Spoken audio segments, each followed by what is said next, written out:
mandamos embora.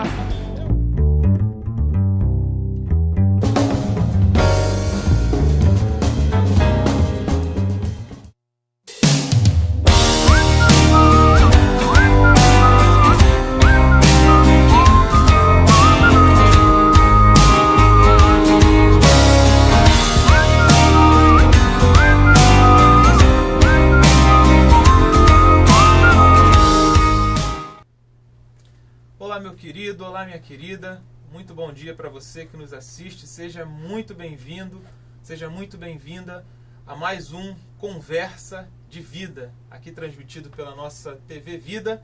E aqui nós temos hoje pessoas ilustres, amigos, irmãos. Ao meu lado esquerdo, à direita de você que nos assiste aí, pastor Henrique Pereira, pastor aqui da Igreja de Nova Vida em Patronato, nosso pastor e grande amigo, que eu tenho o prazer de rever, aqui à esquerda do pastor Henrique, Dr. Joel Pereira, pastor da Comunidade Cristã e também autor do livro Pedra de Toque, uma abordagem ética ministerial, que vai estar falando um pouquinho para a gente já sobre esse livro também. Mas eu gostaria de ouvir aqui uma saudação dos nossos pastores, uma palavra de saudação a você que nos assiste. Pastor Henrique Pereira, fique à vontade, o espaço é seu. Querido, é sempre um prazer retornar à TV Vida e a oportunidade de não só retornar à TV Vida, mas retornar do lado de amigos, né? E o Dr. Joel, ele é assim uma pessoa que a gente tem um carinho, um respeito muito grande, uma autoridade, e a gente entende isso, que quando a gente consegue entender que há uma autoridade sobre a nossa vida, às vezes a gente até brinca e tudo, tal, mas realmente é uma autoridade. É um homem que tem grande responsabilidade, é um homem amigo, isso hoje é difícil a gente encontrar pessoas amigas, mas eu me sinto feliz. E ao meu lado aqui, né, o presbítero Paulo, que é o nosso mediador, aquele homem que sempre tem as palavras, né, e deixa a gente sempre assim naquela expectativa, qual o assunto, né, e a gente fica assim, eu quero ver o dia que a gente não tiver, como responder, né, mas acredito que Deus sempre, quando a gente não tem, envia pessoas inteligentes, capazes como o Dr. Joel. É um prazer, uma alegria. Fique com a gente. Entra aí no seu notebook, no seu telefone celular. Entra aí na internet aí, que você possa ver a nossa TV Vida, que é um prazer ter você nesta manhã. Amém. Glória a Deus. E aqui ao lado do pastor Henrique, pastor Joel, grande amigo, um companheiro sem comparação. Pastor Joel, está com a palavra aí para dar uma saudação aos nossos espectadores. Fique à vontade. É um prazer nesta manhã e sexta-feira, logo após o feriadão, estarmos aqui compartilhando com o pastor Henrique, presbítero Paulo, desse projeto amparado e sancionado por Deus. Amém. É uma honra, e a você que está nos assistindo, que Deus abençoe sua vida, Deus abençoe seu ministério, sua casa, sua família, que seja uma família repleta de prosperidade na sua vida. Amém. É o que eu desejo de coração. Amém. Glória a Jesus. Bom, para começarmos a nossa conversa de vida hoje, foi noticiado ontem, né, pelos os canais aí de mídia, e eu consegui coletar aqui pela internet uma declaração do Eduardo Cunha, aí atual, agora recém-eleito aí presidente da Câmara dos Deputados, pelo PMDB do Rio, uma declaração da qual ele vai buscar aí, entre algumas das suas propostas,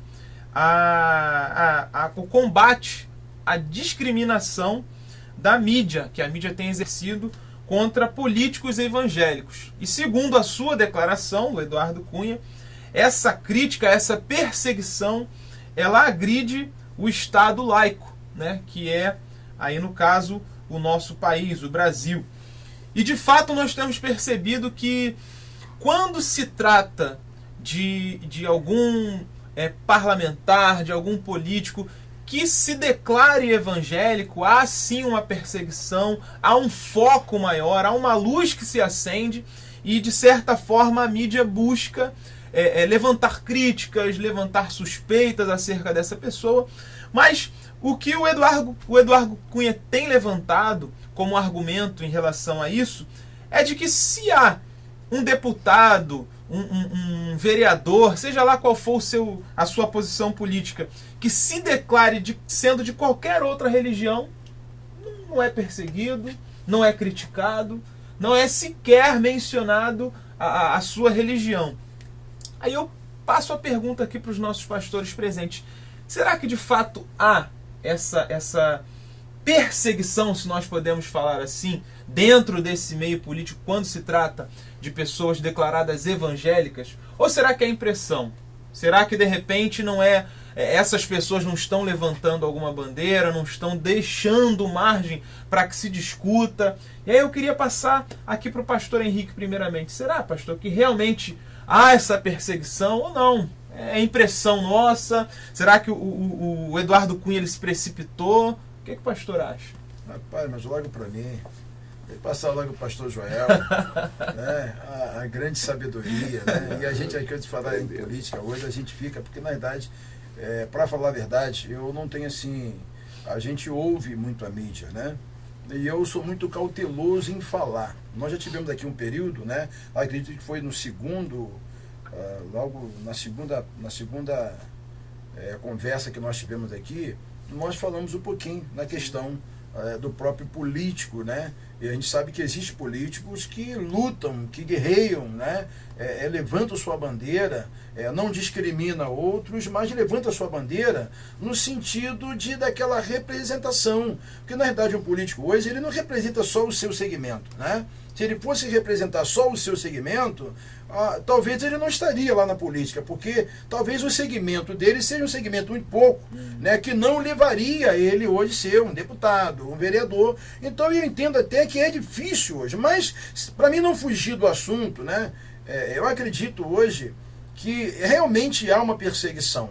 Mas às vezes quando a gente começa a dar muita ênfase a essa perseguição, isso parece que vai dando ibope, vai aumentando, e o povo daqui a pouco fica tão envolvido e tudo é voltado para a perseguição religiosa, como na realidade a perseguição religiosa já está acontecendo isso há muito tempo atrás, e não tem nada a ver até propriamente com a política, né? A perseguição do próprio cristianismo, outro na sua própria religião, enfim. Mas eu acredito aqui na minha fala inicial que há parte sim, né? Que a gente tem pessoas que levantam um segmento muito grande, defende, né? Exagerado, só que a gente tem que entender que hoje, quando a gente lidera alguma coisa, a gente tem que entender que nós não estamos liderando só para um segmento, né? E tudo que a gente coloca hoje em título de um debate, em título de uma disputa, pode dizer, não sei se a colocação seria essa, mas a gente tem que ter um cuidado, porque quando eu sou representante, quando eu sou ouvinte, quando eu participo, é uma coisa. Quando eu sou representante, é outra coisa. Hoje, o deputado Eduardo Cunha, ele é presidente. Então, para ser presidente, ele tem que ouvir outros segmentos para que não venha gerar, né, uma coisa de, não, porque ele está simplesmente defendendo mais o lado dele e o lado do outro. Na verdade, se ele está lá, é porque todos os segmentos o levaram a ele estar lá como presidente. Então, a minha fala inicial, até para mim não queimar meu cartucho aqui, porque eu preciso também ver, né? E nossos amigos, aquelas pessoas que estão nos assistindo, e a gente sabe que aqui a gente não fica falando mal, a gente não expressa, aqui é uma conversa, né? É um bate-papo, é algo que não a gente não tem nem colocado aqui como debate, como aquela coisa incisiva, não. É uma conversa, né? Então, e se é uma conversa, é importante a gente começar falar, mas eu vou aqui ouvir, né? O homem que tem autoridade, que tem o conhecimento, né? E eu digo isso com muita tranquilidade, porque tem pessoas que às vezes que não reconhecem. Eu reconheço hoje, né? E a gente tem que falar aquilo que a gente tem fundamento, aquilo que a gente tem como provar. Porque tem pessoas hoje que falam coisas, mas não tem como provar. Quando a imprensa, não, eu não sei, eu ouvi falar. Eu ouvi uma vez uma pessoa falar uma coisa, e aqui eu vou encerrar. Tudo aquilo que você ouve de alguém, uma experiência de uma pessoa que você não tem conhecimento, você pode dar, dando sequência, uma mentira. Então, o cuidado que a gente tem que ter muito grande, porque eu posso estar ouvindo algo e compartilhando mais uma mentira, e às vezes não é, no fundo é algo que a gente é muito importante hoje, e quem está nos assistindo sabe que a gente, desde o início aqui, nós temos sido assim bem tranquilo, né, concernente a isso. Não estamos aqui querendo maltratar ninguém, mas sendo bem franco, bem claro, e também não se escondendo também não, né? mas sendo claro e objetivo. É verdade. Aí o pastor Henrique dando aí sua contribuição inicial sobre esse assunto, mas é um fato que ficou notório aí durante muito tempo na mídia, foi até a própria questão do pastor Feliciano, né, que assumiu lá a direção e foi discriminado durante um período muito grande, às vezes até com violência, por conta aí da sua posição em relação à família tradicional, que nós entendemos já durante séculos e séculos e milênios ser um padrão para propagarmos, para darmos continuidade aí à humanidade. Mas a gente tem ele como um exemplo prático e mais fácil de nós podermos assimilar. E aí eu pergunto, doutor Joel, esse foi um caso isolado? Será que não foi uma perseguição isolada e agora a coisa já ficou branda? Não é bem assim? Será que por trás dos bastidores realmente a coisa acontece como o Eduardo Cunha fala? Ou não sei, o que o pastor acha? O tema é polêmico e muito complexo, porque o problema da discriminação religiosa é um tema, é um assunto que já vem há longos séculos envolvendo a igreja. Agora, trazendo aqui para o Brasil, porque isso aí é no mundo todo, nós temos visto que a discriminação em outros países tem matado. Verdade. Tem tirado vidas. E a coisa chega a um patamar que a gente fica até horrorizado com o que vem ocorrendo no mundo. Principalmente quando vai para o extremismo. Exato. Entendeu? Nós temos aí situações que a ONU tem tomado uma posição de pressão em cima das nações que têm compartilhado. O Egito, recentemente, até o armamento bélico egípcio tem invadido aí, tem bombardeado aí esses segmentos terroristas que estão decapitando cristãos. Isso aí é uma coisa complicada. Isso são religiosos também. Verdade. Mas o que nós podemos trazer aqui é o seguinte: nós estamos num país que ele é laico, muito laico. Nós temos a Constituição da República Federativa do Brasil, que separa a religião do poder político. Quando nós falamos dessas figuras, como o presidente da Câmara hoje, não obstante ser um evangélico, e também Marcos Feliciano, que você citou, que não obstante também ser um evangélico, que ele presidiu a bancada de direitos humanos,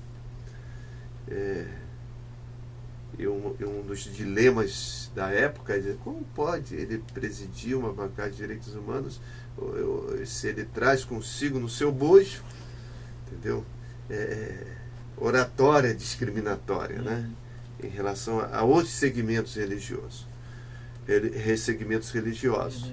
Mas a pergunta que tem que ficar bem clara é que a figura, como foi colocado pelo pastor Henrique, do ser humano é uma coisa. Ele está ali como representante de uma bancada, representante de um segmento político, de um partido, entendeu? Quem elegeu? Que é mais de 150 mil votos, entendeu? Foram os evangélicos, entendeu? Aqui o Cunha, muitos evangélicos votaram nele, então tem essa representatividade muito grande no nosso segmento. Agora, a discriminação é uma coisa clara, porque nós evangélicos, nós temos um padrão de conduta diferente de qualquer outro segmento. Entendeu? Os demais segmentos acomodam, tentam fazer uma analogia entre o que eles são como religiosos e o mundo todo. Exatamente. Mas nós evangélicos, nós temos uma ruptura de paradigma com relação ao mundanismo. Nós aceitamos muitas coisas, Porque, biblicamente, nós temos um amparo, nós estamos estribados na Bíblia. E o mundo é o que nós estamos vendo aí. O mundo, como Jesus mesmo disse, que o mundo tem um governo. O mundo tem um governo. Ele falou isso bem claro para os seus apóstolos. E o governo do mundo não é o mesmo governo que governa as nossas vidas.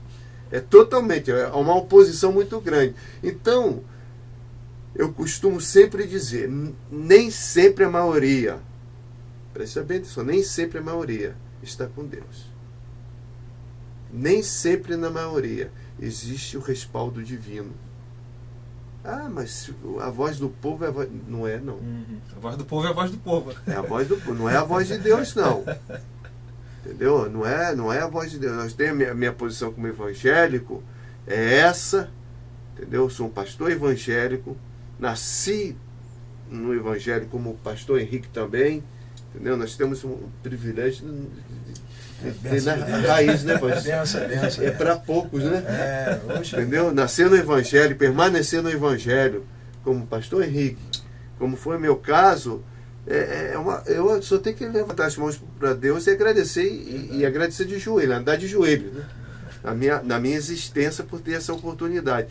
Então, nós sempre, eu sou da época, o presbítero Paulo, que andar com uma Bíblia, pregar o evangelho em praça pública, era estigmatizado. Eles faziam até uma apologia, quando via um crente, chamava de Bíblia. Ele fazia, né? Fazia uma analogia à Bíblia. Éramos estigmatizados, mas nós éramos o que nessa época, pastor Henrique? Nós éramos, no Brasil, 2 milhões de evangélicos. Meu caro, hoje nós somos 70 milhões, aproximando para 100 milhões de evangélicos. Hoje nós temos redes abertas de televisão, evangélicas. TV, rádio, internet. Entendeu? Tá, então, claro que quem é contra... E nós não temos poucas pessoas que são contra nós evangélicos. Tem muita gente contra nós evangélicos. Então, vai ter isso tudo, esse conflito aí. Mas é bom que haja. É bom que haja e Deus vai abençoando e vai acrescentando mais ainda, como diz o pastor Henrique. Entendeu? Vai acrescentando mais ainda. É verdade. Isso com certeza. Mas o Dr. Joel falou algo interessante aqui sobre essa questão da perseguição, e um fato que a gente não pode deixar de perceber é que, de fato, pastor, eu percebo que ao longo dos anos essa prática de se portar a Bíblia, de levar a Bíblia, de mostrar que está com a Bíblia, isso de certa forma foi caindo em desuso por conta dos evangélicos. Eu vejo que, embora a gente tenha aí Bíblias com capas decorativas, uma série de tentativas para enaltecer a aparência da Bíblia Sagrada, hoje em dia essa garotada aí não quer mais saber de carregar a Bíblia. É o tablet, é a Bíblia no celular, é uma forma, né, de justificar que está portando a Bíblia. E a questão toda, não cortando, executando, é a questão hoje de que quando você não carrega a Bíblia, que é aquilo que o pastor já falava, que nós tínhamos prazer, e aí nós éramos até chacoalhados, né? Não sei se seria a palavra certa essa, mas já lá, olha a Bíblia, né? Eu mesmo cansei de a Bíblia com alegria. O pessoal fazia aquilo tudo ali, a gente passava aquilo. Hoje, se fizer, tá arriscado ser um crente se revoltar. Eu aqui na igreja mesmo, o que eu fiz hoje? Eu não aqui, querido, eu não estou dizendo que você está fazendo errado, não estou dizendo que é errado, porque aquele negócio, aquilo que não é às vezes bom para mim, pode não ser, pode ser bom para você, né? Então tem que entender isso. Mas eu mesmo cheguei e falei, olha, eu não quero mais que coloca mais a Bíblia lá no Data Show. Por quê? Porque o povo vai passar a não ler mais a Bíblia, o povo vai passar a não levar mais a Bíblia, então mesmo que ele leia lá no seu tablet, no celular, mas ele vai ter o trabalho de ler e procurar. Porque quando ele olha no Data Show, ele vê a facilidade. E com isso nós estamos tendo uma geração que não lê, uma geração que não busca. Então tudo hoje é fácil.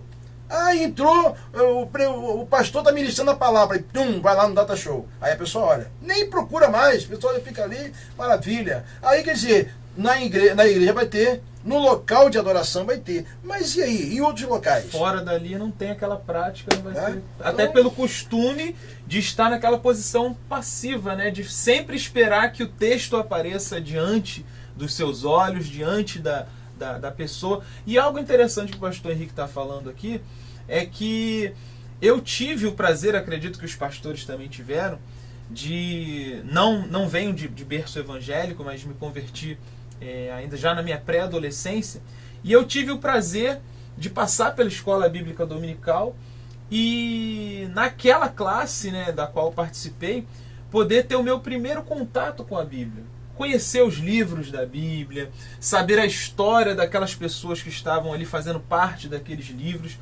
E eu vejo que não há um interesse dos pais, principalmente dos pais, em passar esse conhecimento para os seus filhos. Eu louvo a Deus porque eu tive essa oportunidade, e hoje o que a gente vê é uma experiência que expressa isso que o pastor Henrique acabou de falar.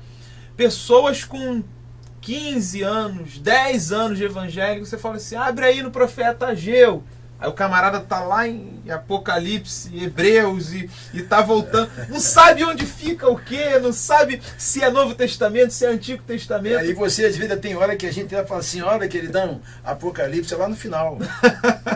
Porque tá escrito o camarada ir lá para Gênesis e achar, porque aí dobrou a Bíblia. E uma coisa interessante, rapidamente aqui para a gente entender, e eu venho corroborar, uma coisa interessante, meus pais, né, ensinavam a gente, e até hoje, até na igreja aqui, até eu brinco, alguns irmãos, que os irmãos dizem, pastor, irmãos, olha, minha mãe ensinou a gente o seguinte, quando a gente não sabia o livro, né, a gente ainda criança, adolescente não sabia o Bíblia, minha mãe ensinou uma musiquinha pra gente.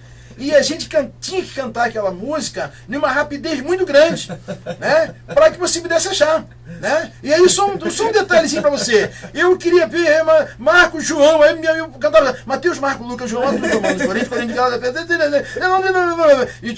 e o homem achava rápido. É uma música que minha mãe ensinou. Então acho que isso é importante hoje pra gente, porque isso traz um benefício. Hoje você vê criança que não tem isso. Mas minha mãe me ensinou isso aí, né? Mas essa é uma realidade presente, né, pastor Joel? Porque, infelizmente, o que deveria ser a bússola do cristão, o que deveria ser o seu manual de instrução de vida, né, para o seu bom funcionamento, está sendo deixado de lado.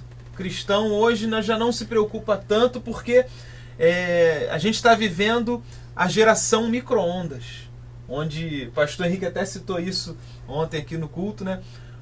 A pessoa tá querendo ouvir a voz de Deus, está querendo ser alimentado, abre a internet e já tem um estudo prontinho, já tem alguém que preparou alguma coisa, e não tem mais aquela paixão por abrir a Bíblia e explorar as páginas da Bíblia e explorar o conteúdo da palavra de Deus.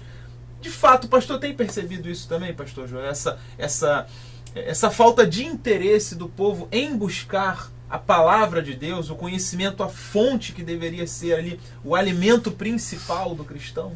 Hoje nós temos visto as chamadas igrejas eletrônicas, que você não precisa ter uma identidade física com uma comunidade cristã.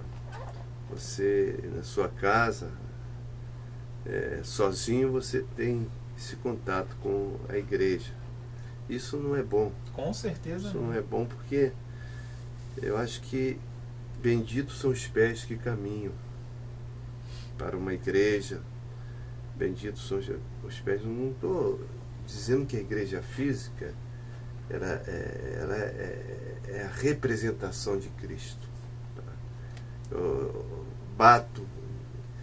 Eu questiono muito isso, que a igreja de Cristo, primeiro, não tem nome.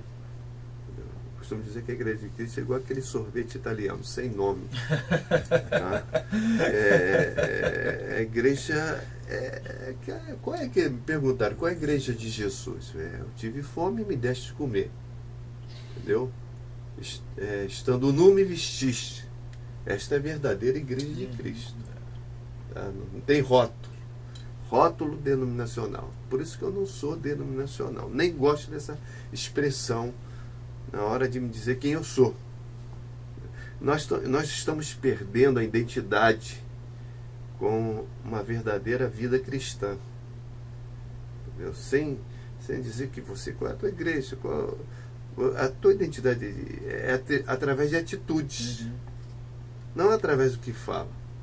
Porque é uma distância muito grande entre as palavras e a atitude. Exatamente. Muito grande. Às vezes tudo do lado contrário, oposto. E esse cristianismo vulnerável, entendeu? Volúvel, esse cristianismo que nós temos hoje aí de facilidades, entendeu? Esse cristianismo, ele não tira o anseio do coração do homem e não satisfaz a alma do homem. Não satisfaz, porque é muito fácil. Tudo que é fácil não te dá prazer. Verdade. Não dá prazer. Então, a dificuldade que as pessoas tinham antigamente de buscar a Deus e buscar a igreja, contato com a igreja, hoje não. Hoje se tornou muito fácil. E isso é mal para o homem. O homem tem que valorizar a sua relação com o cristianismo, com Deus, e isso tem que ser feito através de uma identidade física. Uma identidade física. Vá à igreja. Igreja na minha casa. A minha casa não tem igreja na minha casa. A minha casa já é uma igreja. A tua igreja vai entrar na sua casa. Não vai entrar, não. A minha casa é uma igreja. A minha igreja começa dentro da minha casa. Exatamente. Meu culto doméstico, a minha relação com a minha família, com a minha esposa, com os filhos, com os netos. E essa relação é uma igreja. Agora, eu tenho que levar a minha família para uma igreja física, entendeu? Porque ali a importância, é imperioso saber que ali você vai estar em convivência com os demais membros. Aí se chama unidade. A comunhão aí com os demais. Por isso que eu vejo a igreja, a relação de crente e igreja, nesse sentido.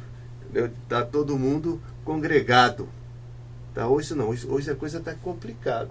Hoje está disperso. Hoje é o contrário, não há o ajuntamento. Verdade. Não há o ajuntamento. Ninguém quer congregar. Eu sou igreja de mim mesmo. Entendeu? Tá? Eu sou igreja de mim mesmo. Eu acho que igreja... eu não preciso estar no local, no templo. Você está equivocado. Porque Atos dos Apóstolos é a maior escola para isso. Para dizer que os crentes se reuniam em um local. E a igreja apostólica é o reflexo que temos lá na Bíblia, neotestamentária. Então nós temos que ter muito cuidado com esse individualismo, esse separatismo de uma congregação. Isso é muito perigoso. Verdade. Precisamos estar na igreja, conviver, comungar com os irmãos. Tem situações que você tem que estar sozinho, mas tem situações que você tem que estar comungando com seu irmão. Isso tem um valor muito grande, né, para a vida de todo cristão, na verdade, porque nós somos seres sociais. O ser humano, independente de religião, de credo, é um ser social. Então, precisamos uns dos outros para podermos conviver. Essa é a verdade. E nada mais prático, mais justo do que o próprio Deus colocando isso na sua palavra para que fique bem claro para nós. Mas eu acredito até ser essa uma tentativa, se eu posso dizer assim, do próprio inimigo para tentar desfazer ou desinstituir, né, o que Deus colocou na terra, essa instituição que é a igreja, o próprio Jesus declarando a Pedro para que fosse instituída ali a igreja sobre aquela verdade que Pedro decretou. E uma das grandes preocupações, até que faz parte do tema inicial que nós começamos a colocar aqui, uma das grandes preocupações do cristão, hoje em dia, é em relação à perseguição da igreja. Porque as pessoas, até, pastor Joel, justificam essa falta de presença ao culto, de presença de uma manifestação pública, para não sofrer restrição. Ou seja, a pessoa quer cultuar a Deus, que é dentro da sua casa, na internet, através do rádio, mas não se declarar publicamente cristão para não sofrer nenhum tipo de retaliação, nenhum tipo de pressão da sociedade. E eu vejo hoje um trabalho realizado pelo Ministério Portas Abertas, que é um seminário que eles estão promovendo para treinamento de líderes das igrejas perseguidas. Então, as igrejas que têm sofrido violência, que têm sofrido perseguição religiosa, esse ministério, que é conhecido mundialmente, ele está aí formando líderes para reagirem biblicamente quanto a essa postura da sociedade. Então, está sendo realizado um trabalho, inclusive coletivo, com as Forças Armadas, para dar um amparo de uma realidade, um treinamento mais próximo da realidade, né? De perseguição e tiro e bomba, para que esses líderes sintam como de fato é essa perseguição em relação à própria violência, e não temam, não abandonem o seu rebanho e vão à frente com isso. E esse é um trabalho louvável que, infelizmente, os cristãos de hoje, eles estão fugindo um pouco dessa questão. Não tá perseguindo, então a gente deixa. Então eu vou cultuar em casa, eu vou deixar para lá, eu vou ficar aqui no meu cantinho. Agora, a minha pergunta, que eu deixo para os pastores ficarem à vontade aqui, quem quiser responder em primeiro lugar, em segundo, não há problema algum. Será que já não já não há uma necessidade nossa aqui no Brasil de começarmos a pensar a respeito disso? Porque o extremismo que antes estava lá no Oriente, né, a gente via essa situação lá no Oriente Médio, hoje está tomando uma proporção mundial. A gente vê na França a retaliação que a França sofreu aí por conta daquela declaração no jornal. Em outros países também da Europa, há uma questão também de comunidades que estão se fortificando aqui no Brasil para, inclusive, perseguir as religiões que se declaram cristãs. O próprio Vaticano já está se preparando aí, a segurança do Papa está aumentando em relação a isso. Então a gente vê que é uma coisa que está tomando proporção mundial. Será que aqui no Brasil há uma necessidade de começar a se pensar nisso? Preparar líderes para se prepararem para essa perseguição cristã? O que os pastores teriam a declarar sobre isso, pensando sobre esse assunto? É ou não é o momento de se pensar nisso? Quem sabe? Pastor Henrique. Eu, na realidade, quando o presbítero Paulo fala sobre isso, nossa igreja aqui, nós adotamos a missionário sobre a igreja perseguida. Já vem um tempo. Nossa igreja já tem praticamente aí uns 5 anos que nós adotamos Missões Batista. E depois eu coloquei meu coração e falei, há 5 anos, eu fui lá, liguei para eles, há 5 anos, nós estamos aqui fiel. Só que Deus agora me levou a não desprezar vocês, né? Mas eu vou partir um pouquinho para a igreja perseguida, né? E aí fui lá, liguei, pedi baixa, todos os trâmites normais, direitinho, tal, né? Todos os trâmites normais, direitinho, para que a gente pudesse entender, né? O que os irmãos estão sendo lá, o que está acontecendo lá na igreja perseguida. E aí nós adotamos a igreja perseguida, que nós recebemos mensalmente, revista, o que está acontecendo no mundo, tal, e começamos a adotar essa missão. E eu acredito até, dentro daquilo que o presbítero Paulo está falando, é muito importante nós como igreja, no Brasil, nos prepararmos para isso. Porque a gente não sabe o que está acontecendo perto da gente.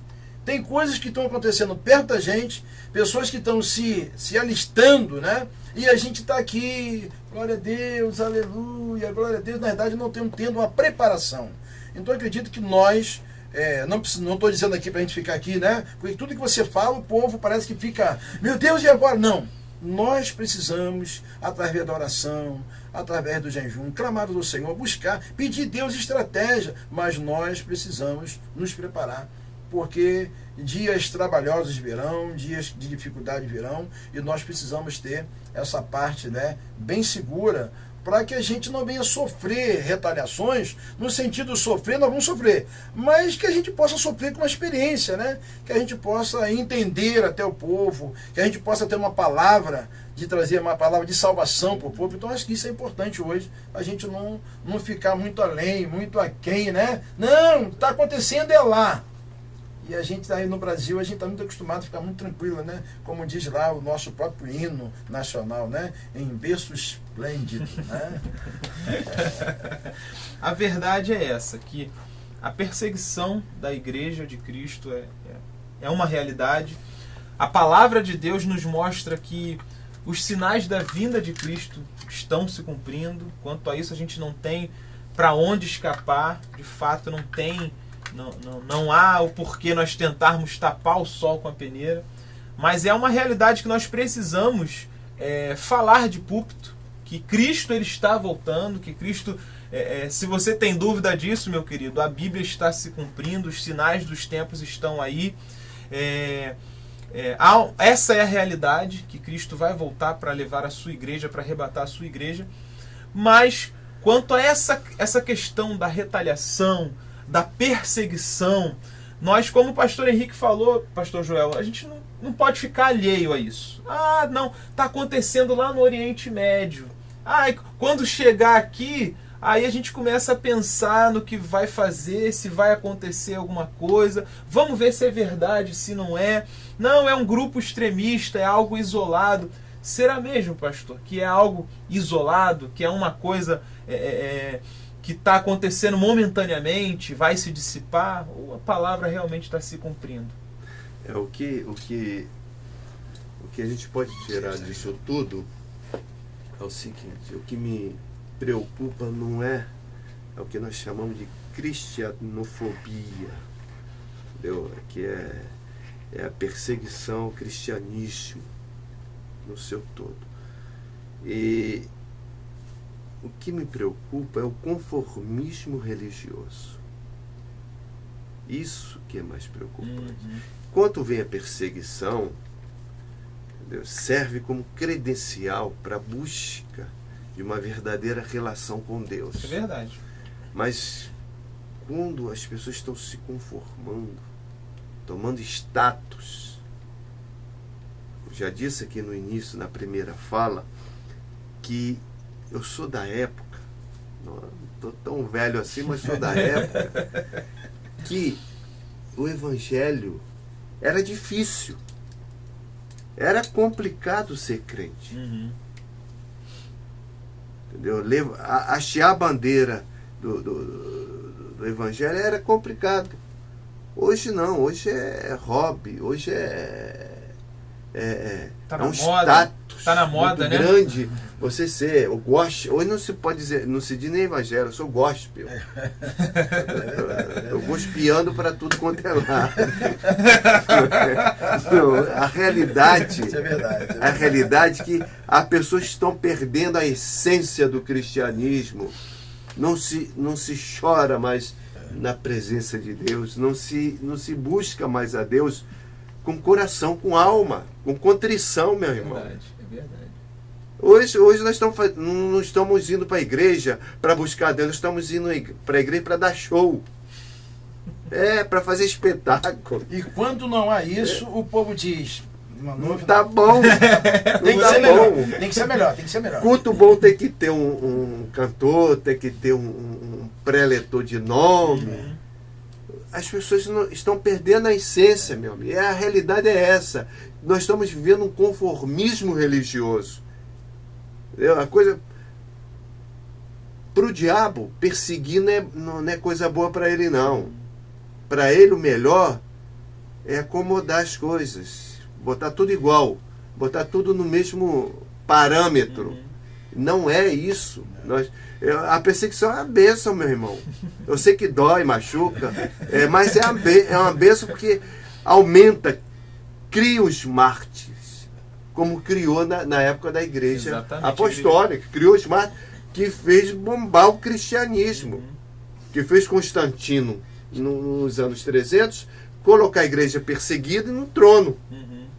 Isso é bom para o povo de Deus, é esse aperto, entendeu? Essa dificuldade para que cresça, porque é na dificuldade que a gente cresce, Verdade. que amadurece, é na dificuldade que as coisas acontecem, que desenvolve no ser humano.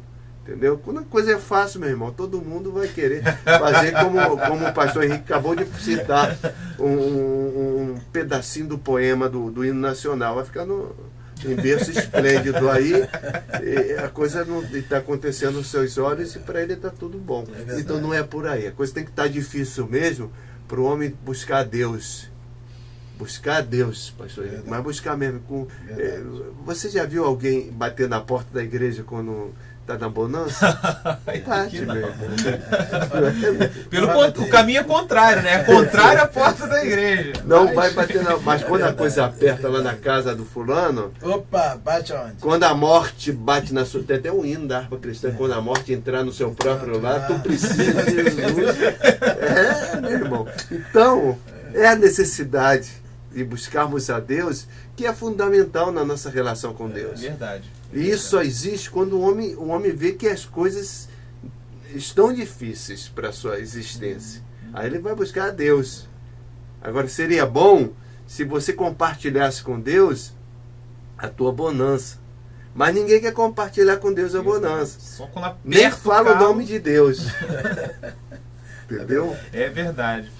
Meus queridos, nós vamos agora para um breve intervalo que você possa aí continuar. São só 2 minutinhos. É só o tempo de você ali tomar uma aguinha rápida. Nós vamos voltar aqui para o nosso bloco final com as considerações finais e já retornamos já para abençoar a sua vida aí em nome de Jesus.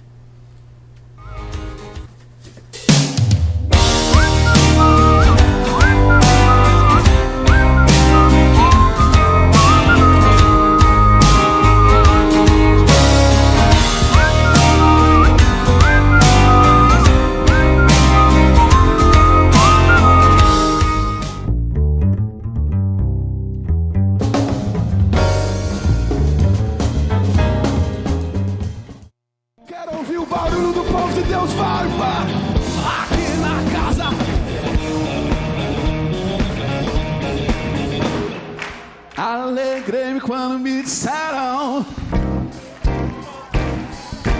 vamos à casa do Senhor. Alegrei-me quando me disseram: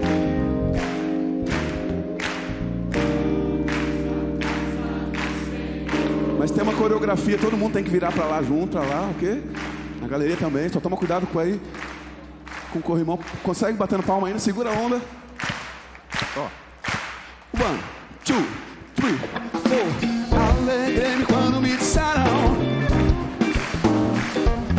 vamos.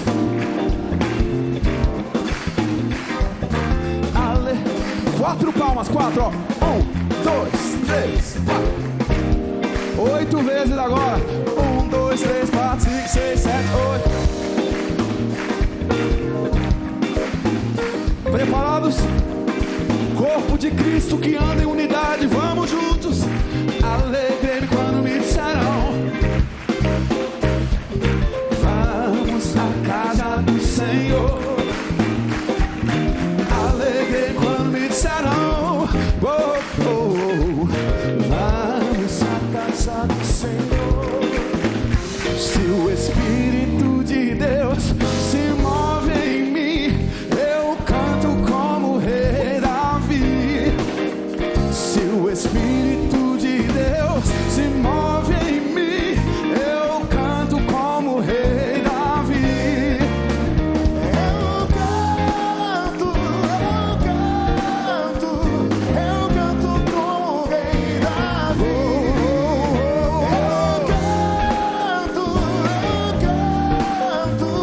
Eu canto como rei Davi. Turn left now. Alegrei-me quando me disseram. Gente, por favor, tem gente que tá se iludindo e tá me iludindo. Eu tô vendo que você só não sai do lugar, tá só assim, ó. Dá uma marchadinha, ok? Bora. 1, 2, 3, vou. Alegrei-me quando me disseram: Vamos à casa do Senhor. Alegrei quando me disseram, vamos à casa do Senhor. Se o Espírito Santo de Deus se move em nós, dançamos como o rei Davi. Se o Espírito de Deus se move aqui, dançamos como o rei Davi.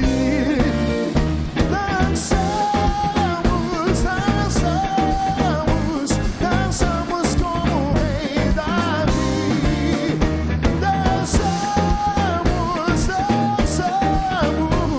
Dançamos como o rei Davi. Alegrei-me quando me disseram,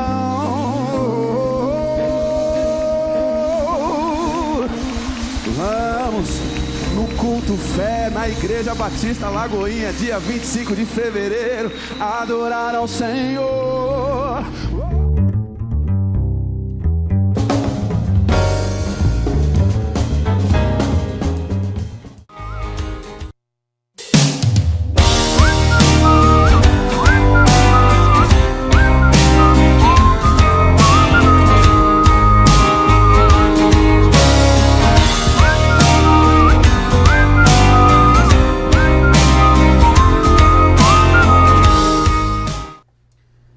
Querido, minha querida, seja bem-vindo, seja bem-vinda de volta aqui à nossa conversa de vida pela sua TV Vida. Hoje com a participação do nosso querido pastor Henrique, Amém. Dr. Joel, que deram aqui uma contribuição valiosa sobre os assuntos que nós abordamos aqui. Falamos sobre política, falamos sobre a perseguição da igreja, falamos sobre discriminação religiosa, e eu espero que você tenha sido edificado aí na sua vida sobre os temas que nós abordamos aqui. Eu queria incitá-lo, convidá-lo, convocá-lo para que você continue contribuindo conosco, dê sua participação, entre na página da Igreja de Nova Vida em Patronato no Facebook, ali compartilhe o nosso link com seus amigos, com seus companheiros, para que nós possamos divulgar, continuar exercendo esse trabalho que tem sido feito com uma excelência tão grande e abençoado aí a sua vida para a glória do nome do nosso Deus. E nesse último bloco eu gostaria de ter aqui as nossas considerações finais, agradecer aos pastores pela colaboração, né, na nossa conversa de vida aqui, que foi extremamente agradável nesse ambiente tão amistoso, saber que Deus tem trabalhado no coração desses homens de Deus. E eu gostaria de começar pelo nosso amado pastor Henrique, que faça as suas considerações finais. Eu queria agradecer de carinho, todo carinho, né, a oportunidade. Muito obrigado mais uma vez, a oportunidade de estar aqui na TV Vida. Muito obrigado pelo nosso mediador, presbítero Paulo. Agradecer a Deus pela vida do pastor Joel, pastor Joel, doutor Joel, meu amigo, né? Amém. E a gente costuma dizer que amigo a gente não encontra em qualquer esquina. Colega a gente encontra, né? Colega a gente encontra, sai aqui, ô meu colega, tudo bem? Agora amigos, né? Amigos não, você não encontra em qualquer lugar. Amigos, isso você tem que cultivar isso dia a dia para que se torne realmente uma palavra chamada amigo. E eu glorifico a Deus pela vida do pastor Joel, que tem sido meu amigo. Eu me lembro, né, alguns anos atrás, quando eu procurei o doutor Joel, pastor Joel, para uma situação daqui do nosso local, e ele simplesmente, aquela palavra para ele, talvez ele não tenha ideia, e eu não levei esse tempo todo para falar com ele. E eu me lembro que eu cheguei muito agitado no escritório, e ele falou: pastor, fique em paz, porque tudo vai dar certo. Não precisa se preocupar. Não sei se você está lembrado disso, né? Já se passaram 9 anos, né? E nós continuamos neste lugar. E se for para sair, nós vamos sair na paz de Deus. Se não for, Deus já estabeleceu essa terra é nossa.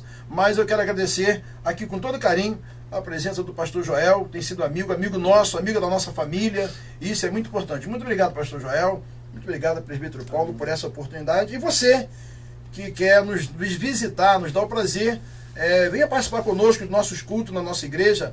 Eu vou dizer até na terça-feira, que é estudo da palavra, quinta-feira da vitória. Agora, domingo, você tem um horário tranquilo.